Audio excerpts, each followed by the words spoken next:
Break के बाद अस्मिता में आपका एक बार फिर स्वागत है और सवालों का दौर जारी है। आइए लेते हैं इस कार्यक्रम का अगला सवाल। जी पूछिए आप अपना सवाल। मेरा सवाल कैलाश जी से है। कई बार देखा गया है कि सरकारी नौकरियों में होने के बावजूद लोग छोटे बच्चों को घरेलू काम के लिए रख लेते हैं, उनको कैसे पकड़ा जाए? जो घरेलू बाल मजदूरी है उसको हम कहते हैं एक तरीके से इनविजिबल स्लेवरी या अदृश्य दास्ता। फैक्ट्रियों में, खदानों में, खेतों में मिल जाएंगे बच्चे, लेकिन घरों के अंदर मिलना मुश्किल है। तो ये सामाजिक चेतना, सामाजिक जागरूकता इसके लिए सबसे ज्यादा जरूरी है, क्योंकि कोई पुलिसिंग, कोई तरीका नहीं है कि आप घर घर जाके नॉक करके निकाल लाओ बच्चे को, और अंदर घुस नहीं सकते आप बगैर वारंट के। तो हम सबसे अपील कर रहे हैं, अभी 12 जून का जो दिन है, बचपन बचाओ आंदोलन पूरी दिल्ली में और पूरे देश में लाखों पर्चे भेजकर उन सारे जो रेजिडेंस वेलफेयर एसोसिएशंस हैं पूरे देश की, उनको हम अप्रोच कर रहे हैं लगातार। बहुत आपके यहाँ भी कोई पर्चा आएगा या पहुंचा होगा कि हर जगह पर रेजिडेंस वेलफेयर एसोसिएशन, ग्राम पंचायतें, नगर पालिकाएं, नगर निगम, जो इस तरह के इदारे हैं, वो सुनिश्चित करें कि उनके आसपास बाल मजदूरी नहीं होगी, घरेलू बाल मजदूरी।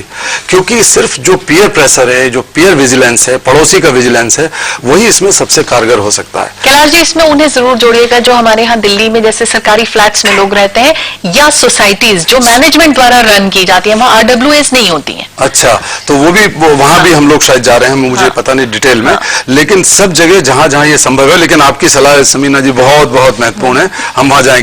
और घरेलू नौकर में भी बच्ची सबसे आसान है, और वो बच्ची अगर 10-12 साल की हो, 13 साल की हो, और उड़ीसा की हो या झारखंड की हो या बिहार की हो, तो कहने क्या, अपनी बात ही ना कह पाए। हाँ, अपनी बात ही नहीं कह सकती, भाषा भी नहीं जानती। तो ये जो चीज है, इसके खिलाफ सब लोग आवाज उठाएं। और मैं एक और निवेदन यहां करना चाहता हूं कि आप एक सामाजिक जागरूक नागरिक होने के नाते ये सुनिश्चित करें कि उस घर में आप पानी नहीं पिएंगे, उस घर की शकल नहीं देखेंगे, उन लोगों का सामाजिक बहिष्कार करेंगे जिनके घरों में घरेलू नौकर है, घरेलू बाल मजदूर है। ये काम आपको खुद करना पड़ेगा, शपथ पूर्वक करना पड़ेगा, तभी संभव है, नहीं तो नहीं होगा। अगला एक सवाल। मेरा सवाल है कैलाश जी से, अगर आंकड़ों पे गौर किया जाए तो लड़कों के साथ लड़कियों का प्रतिशत भी बाल श्रम में अतिरिक्त दिखाई दे रहा है, तो वहां स्थितियां कितनी चौंकाने वाली हैं?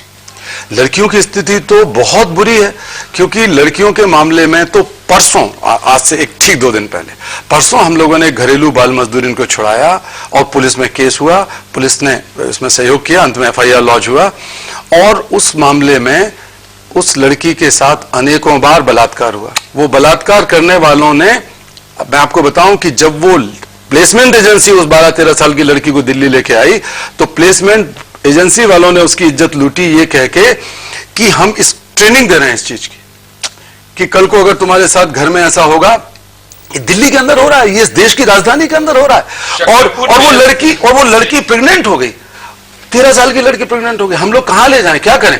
बड़ी मुश्किल से सारे तंत्र को हमने तैयार किया। लड़कियों के साथ बहुत ही बुरी हालत है पूरे देश के अंदर, और बहुत गंभीर है, क्योंकि ये दूसरा मसला है। आर्थिक शोषण उनका हो रहा है, सामाजिक शोषण हो रहा है, सब कुछ हो रहा है, लेकिन ये यौन शोषण वाला जो मामला है वो बहुत गंभीर है। अगला एक सवाल ले लें, पूछिए। मेरा सवाल शशांक जी से है, आश्रय घर या जो बच्चे ऐसे कामों से मुक्त कराए जाते हैं, उनका भविष्य आगे कैसा होगा? देखिए, इन बच्चों का जो भविष्य, जो भविष्य हम लोगों ने देखा है, जो सपना हम देख रहे हैं, वो ये है कि ये बच्चे अपने परिवार में सबसे पहले जाएं, परिवार वालों के साथ रहें और एक अच्छे नागरिक की जिंदगी जिए, उनको वो सारे राइट्स मिले।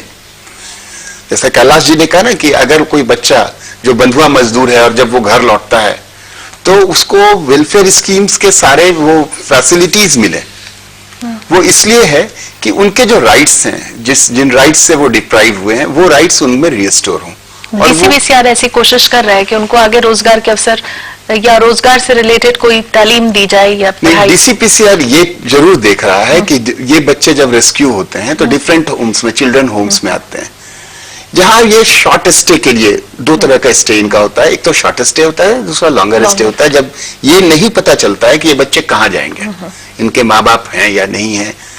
तो शॉर्ट स्टे वाले बच्चों को, जो जितने दिन भी वो रहे हैं, उनको कोई वोकेशनल ट्रेनिंग दी जाए, उनका कोई एजुकेशन को देखा जाए।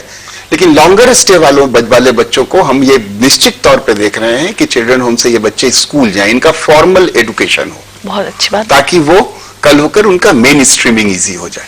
अगला एक सवाल। मेरा सवाल आफ्ताब जी से है। शिक्षा के अधिकार की बात जोरों से हो रही है भारत में, लेकिन हिंदुस्तान का लगभग 2 करोड़ बच्चा बाल श्रमिक है। तो आपकी राय से क्या जरूरी है, शिक्षा या इन बच्चों की जीवन अधिकार? ये दोनों एक साथ जुड़ा हुआ है और इसीलिए शिक्षा का अधिकार जो है बहुत महत्वपूर्ण है। बाल मजदूरी की जब हम बात करते हैं तो इसके लिए सबसे जरूरी है कि हम हर एक बच्चे, चाहे वो किसी का बच्चा हो, मजदूर का बच्चा हो, किसी जाति विशेष का बच्चा हो, कहीं का रहने वाला हो, किसी राज्य का रहने वाला हो, किसी गांव का रहने वाला हो या शहर का रहने वाला, हर एक बच्चा जिसकी उम्र कम से कम 6 साल से लेकर 14 साल के बच्चे, हर एक बच्चे को कम से कम बेसिक एजुकेशन तो मिलनी चाहिए और क्वालिटी की एजुकेशन मिले। वो ऐसा नहीं कि सिर्फ स्कूल जाए और कुछ सीख नहीं सके। तो अगर उसे क्वालिटी बेसिक एजुकेशन मिलता है कम से कम, तो ये बच्चे मजदूरी से है। और मजदूरी खत्म करने के लिए दूसरे देशों का अगर हम उदाहरण लें, और भी विकसित देश हैं जहां बाल मजदूरी को खत्म किया गया है, वहां ये जरूर ये दोनों के बीच में कोऑर्डिनेशन होना कि यानी कि एजुकेशन सारे बच्चे को अगर दिया जा सके तो अपने आप धीरे धीरे बाल मजदूरियों को, तो ये बहुत जरूरी है कि हर बच्चे को जो शिक्षा का अधिकार है वो सुनिश्चित किया जा सके। एक आखिरी सवाल ले लें, पूछिए आप। मेरा सवाल अरुणा जी से है। 1987 में national policy of child labour को बहुत ही आशाओं के साथ चलाया गया। आपकी नजर में इससे कितने बदलाव आए हैं? मुझे तो स्थितियां बहुत अच्छी या आशाजनक नहीं लग रही है। बस इसका जवाब ये है कि आंकड़े जो बढ़ रहे हैं, अगर सरकार अच्छे से इनको अमल कर रही होती, इन नीतियों को अमली जामा पहना रही होती, तो ये आंकड़े इतने ज्यादा ना बढ़ रहे होते। अब दिल्ली में ही देख ली, चाइल्ड प्रोटेक्शन राइट जो ये कितने साल पहले बना है, 2 साल भी नहीं हुए होंगे हार्डली। हम जब कोई समस्या, हमारे देश की सबसे बड़ी समस्या ये है कि जब कोई समस्या बड़ा गंभीर रूप ले लेती है, उसके बाद हम उसके लिए सोचते हैं कि हम इसके लिए कानून बनाएंगे। 1987 से लेके अभी तक आप देखिए कि कितने सारे उसके ऊपर इम्प्लीमेंट किया गया है और कितने रिजल्ट आए हैं। क्या रिजल्ट? बिल्कुल। आखिरी एक सवाल ले, पूछिए आप अपना। मेरा सवाल कैलाश जी से है। आपको क्या ऐसा नहीं लगता कि उन बच्चों का पुनर्वास करने की जरूरत सबसे पहले है, या उनके लिए पॉलिसीज बनाने की जरूरत सबसे पहले है, जिनका कि कोई नहीं है, कोई अपना नहीं है और उन्हें काम करना एक मजबूरी है उनके लिए? देखिए, उनके लिए क्या करेंगे? देखिए, मैं पहले तो ये भ्रम को दूर करूं कि जिनका कोई नहीं है या जिन्हें अनाथ कहा जाता है या जिन्हें ऑर्फन कहा जाता है, उनकी संख्या कितनी है बाल मजदूरी कराने वालों? 1000 के पीछे 2, 1000 के पीछे 2। इसको ध्यान रखना चाहिए। इसको जनरलाइज नहीं कर सकते हम लोग, क्योंकि ये बहुत एक ऐसा भ्रम है जिसमें करते हैं कि भाई बच्चे, इनका कोई नहीं, अगर भूखे मर जाए, काम नहीं करेंगे, जेब कतरे हो जाएंगे, देशाभक्ति। ये इस मिथ को तोड़ना जरूरी है। पहले मैं आंकड़ों के आधार पर बात कर रहा हूं। दूसरा, मैं कहना चाहता हूं कि जिस देश में सबसे बड़ा लोकतंत्र है, मैं और आप हैं, औरों को छोड़ दीजिए, संसद भवन है, जिस देश में सबसे ज्यादा मंदिर हैं, सबसे ज्यादा मस्जिदें, गुरुद्वारे हैं, दुनिया में कहीं इतनी मस्जिदें, मंदिर, गुरुद्वारे, गिरजाघर नहीं है जो भारत में। इतने धर्मगुरु गली गली में घूम रहे हैं और देश के नेता हैं धर्मगुरु। अगर इस सबके बावजूद भी अगर देश का एक बच्चा अनाथ कहलाए, अगर देश के एक बच्चे के बारे में हमें यह कहना पड़े, 1000 में से 2 बच्चों के लिए यह कहना पड़े कि इनका कोई नहीं है, तो इन मंदिर, मस्जिद, गुरुद्वारों, संस्थाओं की जरूरत नहीं है। ये सब झूठ है, ढोंग है। हम सबकी जिम्मेवारी है कि उन 1000 के पीछे 2 बच्चों को, कल्याणकारी राज्य है इस देश में, हमारी नैतिक जिम्मेवारी हम महसूस करें, हमारी संवैधानिक जिम्मेवारी हम महसूस करें एक नागरिक के नाते, और सुनिश्चित करें कि कोई ऐसा बच्चा शिक्षा से वंचित नहीं रहेगा, अच्छी और मुफ्त शिक्षा से वंचित नहीं रहेगा, और कोई भी बच्चा किसी के यहां बाल मजदूरी नहीं करेगा। लेकिन इसके लिए अपने आप पहले तैयार होना पड़ेगा। मैं बार बार इस पर कह रहा हूं कि कानून के भरोसे, नीतियों के भरोसे, सरकार के भरोसे, इसके उसके भरोसे काम नहीं चलेगा। आप अपने आप शुरू काहे नहीं करते? अगर मैं आप सबकी एक अब आखिरी राय जान लूं बहुत संक्षेप में, शशांक जी, कोशिशें आपकी नजर में क्या हो सकती हैं? आप देखिए, ये बात तो बहुत साफ हो गई इस डिस्कशन में कि हम एक वेलफेयर स्टेट हैं। दूसरी बात साफ है कि बाल मजदूरी के पीछे सिर्फ गरीबी ही एक कारण नहीं है। ये एक मेंटालिटी है, ये एक सोच का तरीका है, जहां हम बच्चों को सोर्स ऑफ इनकम मान लेते हैं और खुद उनको अपने लिए अपने एक आराम का माध्यम मानते हैं। हम नहीं काम करेंगे, मेरे 8 बच्चे काम करेंगे। ये मूल परिवर्तन की जरूरत है इस सोच में। सोच में बदलाव की जरूरत आपको महसूस होती है कैलाश जी? देखिए, मैं एक बिल्कुल नया आयाम यहाँ लाना चाहता हूँ समीना जी। इतनी बड़ी बहस देश में काला धन और भ्रष्टाचार की चल रही है, उसको राजनीति के साथ ही जोड़ते हैं और राजनीतिक भ्रष्टाचार और भ्रष्टाचार की राजनीति चल रही है देश के अंदर। लेकिन यहाँ एक ऐसी स्थिति है कि बाल मजदूरी भ्रष्टाचार और काला धन का सबसे बड़ा स्रोत है। मैं आपको बताऊं, 6 करोड़ बच्चे देश में आज काम करते हैं और तमाम अध्ययनों से पता लगता है कि औसत 10 रुपए प्रति बच्चे पर या तो खर्च होता है या उसको तनख्वाह के रूप में दिया जाता है, किसी को 20, किसी को 5, औसत 10।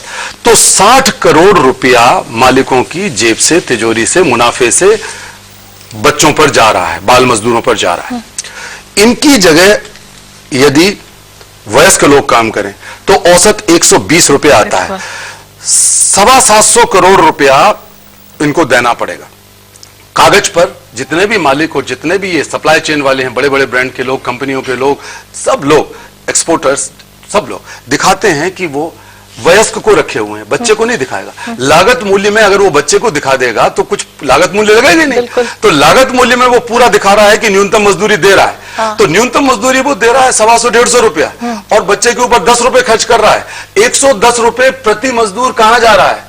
ये 600 करोड़ रुपया प्रतिदिन जो जनरेट हो रहा है ब्लैक मनी, बहुत बढ़िया, कहां जा रहा है? वहां चेक की जरूरत है। आफ्ताब जी, अंत में 2 चीजें मैं जो समझता हूं, एक तो सख्त कानून, हमारा कानून बहुत लचीला है बाल श्रम को। तो एक तो मैं ये अपील करता हूं इस मौके से हमारे लेबर मिनिस्टर और जो भी हैं उनसे, संसद से, कि एक सख्त कानून की जरूरत है। एक चीज, और वो सिर्फ कानून नहीं बने, उसका अमलीकरण भी सख्ती से टाइम बाउंड होना चाहिए, एक चीज। दूसरी चीज ये हम कहेंगे कि जो आज आपके जितने दर्शक हैं जो इस प्रोग्राम को देख रहे हैं, उनके माध्यम से ये मैं बात करना चाहूंगा कि उनको भी एक संकल्प लेना पड़ेगा अपने लेवल पे। हमें सरकार का इंतजार तो ठीक है, जो जब भी पॉलिसी आएगी, लॉ आएगा, लेकिन अपने लेवल पे ये हमें देखना पड़ेगा। अपने बच्चे के स्कूल के लिए हम सुबह 5 बजे जाके लाइन लगाते हैं प्रोस्पेक्टस लेने के लिए, और दूसरे बच्चे के लिए कहते हैं कि गरीब है, कहां से पढ़ेगा। ये हमें आज के दिन खुद को सोचना पड़ेगा, आत्मचिंतन का है। और उसके बाद एक्ट टुगेदर, हम लोग किस तरीके से हर लोग मिलकर, जो आज जवान है लोग हैं आपके यहाँ बैठे हुए हैं और जो दर्शक देख रहे हैं, किस तरीके से साथ में मिलकर इस लड़ाई को एक नया आयाम दे, ये बहुत जरूरी है बच्चे को बचपन बचाने के लिए, बच्चे को प्रोटेक्ट करने के लिए, उसको बधवा मजदूरी और बाल मजदूरी से तय कर। एक और बात मैं बोलूंगा कि जो जितने भी बच्चे हैं बाल मजदूर हैं, सभी बंधुआ मजदूर हैं लगभग। आज नए जमाने की ये जो है गुलामी है, और कुछ नहीं है। अजय जी, मैं ये कहना चाह रहा हूं कि जो child labour prohibition and regulation act है, कानूनी तौर पे हमें सभी को सीधा सीधा प्रोहिबिशन में डालना चाहिए, कोई भी रेगुलेशन में नहीं डालना चाहिए। और ये जो है 14 साल का, इसको 18 साल का करना चाहिए, क्योंकि बच्चा बच्चा है, उसको काम करने की जरूरत नहीं है। और जो राइट टू एजुकेशन एक्ट है, उसको बहुत सही तरीके से लागू करने की जरूरत है कि सारे बच्चे स्कूल में जाएं। और जो जहां तक हमारी लॉ बनता है, पॉलिसी बनती है, और इसके बाद जो प्रोग्राम बनता है, जो प्रोग्राम बनता है उस आंकड़ों के आधार पर बनता है, उसकी जो बजटिंग होती है आंकड़ों के आधार पर होती है। अगर हम बोलेंगे कि हमारे 1.25 करोड़ बच्चे हैं जो कि बाल मजदूर हैं, तो उसी के अनुसार पैसे लगेंगे। तो पैसे पूरे लगने की जरूरत है, और ये भी जरूरत है कि कम्युनिटी की भागीदारी हो, क्योंकि वो फिर वहां पर मॉनिटर कर पाए, और पंचायत की भी भागीदारी हो कि वो लोकल लेवल पे मॉनिटरिंग हो उसकी, और उसकी रिपोर्ट बने, और वो उसकी जो जवाबदेही है वो लोकल लेवल से लेकर के टॉप लेवल तक, यूनियन गवर्नमेंट लेवल तक होनी चाहिए। संगीन अपराध की श्रेणी की बात आप करते हैं, सब रखना चाहिए। क्या कहेंगे अरुणा जी अंत में? बिल्कुल, ये एकदम संगीन अपराध तो है ही है कि आप मासूम बच्चों से उनकी उम्र से ज्यादा काम करवा रहे हैं, उनको पढ़ने के, उनको जीने का मौका देने के बजाय उनको आप 18-18 घंटे काम करा रहे हैं। यहाँ मेरी सरकार से यही सलाह रहेगी, एक मीडिया पर्सन के नाते, एक पत्रकार के नाते, कि सरकार ज्यादा से ज्यादा बाल अधिकारों के बारे में जानकारी मीडिया के थ्रू दे, उनको बच्चों को अवगत कराए कि उनके क्या अधिकार हैं, नंबर 1। नंबर 2, मेरी राय यह है कि जैसे हम 200 करोड़ रुपए का एक मंदिर तो बना देते। मैं कैलाश जी की बात से सहमत हूँ बिल्कुल कि हम लोग इतना ये सब प्रपंच पे खर्च करते हैं, लेकिन हम इस बात पे खर्च नहीं करते कि उस 200 करोड़ का एक मंदिर बनाने से उस 200 करोड़ से हम अगर किसी अनाथ आश्रम या गरीब बच्चों की शिक्षा या उसके उत्थान आश्रय घर बनाने, हाँ, तो वो कितना हमारे देश के लिए। गांधी जी ने कहा था कि हमारे बच्चे हमारा कल है, हमारा भविष्य है। हम अपने भविष्य को खत्म कर रहे हैं। हम उस वर्तमान है, हमारा वर्तमान है। हम वर्तमान के साथ साथ भविष्य भी खतरे में है। ऐसा सुनने में आता है कि जब भी कोई कानून बनता है तो अपराध करने के, बचने के रास्ते पहले ही ढूंढ लेने की प्रवृत्ति रखने वाले बेशुमार लोग हैं। यही वजह है कि बहुत से क्षेत्रों में बाल मजदूरी गैर कानूनी होने के बावजूद भी बदस्तूर जारी है। क्या योजनाएं और घोषणाओं से सब कुछ बदला जा सकता है? क्या इन पर वार्षिक मूल्यांकन और निगरानी की जरूरत नहीं है? क्या हम और आप किसी बच्चे को काम करता देख आंखें मूंद लेते हैं, या आगे बढ़कर उसका हाथ पकड़ने का या उसको इज्जत से जीने का मौका देने की सोचते हैं? क्या इन बच्चों को जीने का अधिकार, खेलने का अधिकार, शिक्षा का अधिकार, हंसने का अधिकार, खिलखिलाने का अधिकार नहीं है? वो किसी ने क्या खूब कहा है कि बचपन खिली धूप सा कैसे अनजाने गहन लग गया, होठ खामोश से हो गए, हंसी कौन रहन रख गया। मैं अपने सभी पैनलिस्ट का बहुत बहुत शुक्रिया अदा करती हूँ कि वो यहाँ आए और इस कार्यक्रम का हिस्सा बने। आपका बहुत बहुत शुक्रिया, ऑडियंस का शुक्रिया कि आपने बहुत अच्छे सवालों का दौर जारी रखा। आप भी आ सकते हैं अस्मिता में, और कौन कौन से विषय आप अस्मिता के माध्यम से देखना चाहते हैं हमें ईमेल जरूर करें। हमारा ईमेल आईडी है asmita.lstv@gmail.com। और इसी के साथ मैं समीना अस्मिता की पूरी टीम के साथ आपसे लेती हूँ इजाजत। फिर मिलेंगे एक और नए विषय के साथ, तब तक के लिए नमस्कार।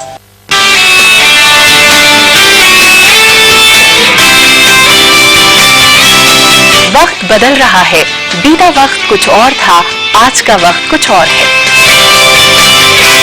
हम लोगों ने पैराट्रूपिंग की है, माउंटेनियरिंग की है, हम लोग शूटिंग करते हैं।